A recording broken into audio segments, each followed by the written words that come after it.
প্রথমবার ভাং খাওয়ার এক্সপিরিয়েন্স চলো তোমাদের সাথে শেয়ার করি। যারা যারা আমার ভিডিও দেখছো যদি খেয়ে থাকো তাহলে জানো, আর যদি না খেয়ে থাকো তাহলে আমি বলবো একবার তো ট্রাই করা উচিত। তবে হ্যাঁ, যদি কোনো ছোট বাচ্চা বা 20 বছর থেকে কম বয়সের কেউ দেখছে আমার ভিডিও, তাহলে ওকে আমি না করব। তার থেকে যে একটু বড় হবে তাকে আমি বলবো অবশ্যই একবার ট্রাই করো।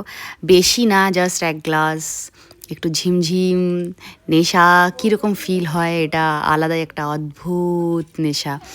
তো আমরা খেয়ে তো মাতাল হয়ে গেছিলাম। আমি তো কান্না করছিলাম আর হাসছিলাম, কান্না করছিলাম আর হাসছিলাম।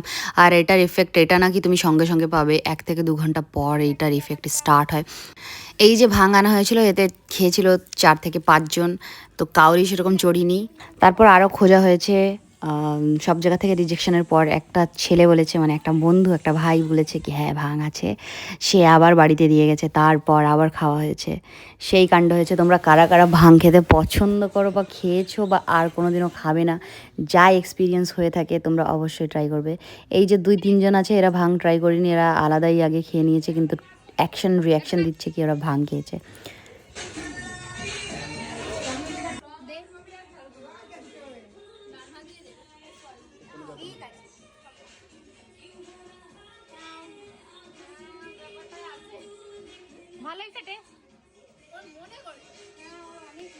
উপরে কি দিয়েছে এগুলো? পান পাতা। আর এগুলো ফল কেমন আছে? ভালো। এই মালটা ভাঙ চড়ে গেছে।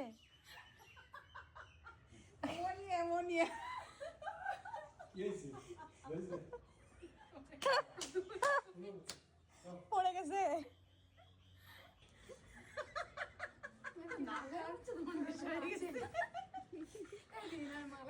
তুমি তো খাও নাই, তুমি আসতেছো কেন? ও হাসাচ্ছে, আর কিছুই করতেছে না, ওরা হাসাচ্ছে। না খায় ছড়িছে নাকি তোমার কার্টুন সব কটা। আর এই মালটা তখন দিয়ে ফোন করে যাচ্ছে, কেউ দিচ্ছে না। ওরে বাবা, তো লাস্টে ভাং পেয়ে গেছিলো, আর তারপরে যা হয়েছে সব ইতিহাস।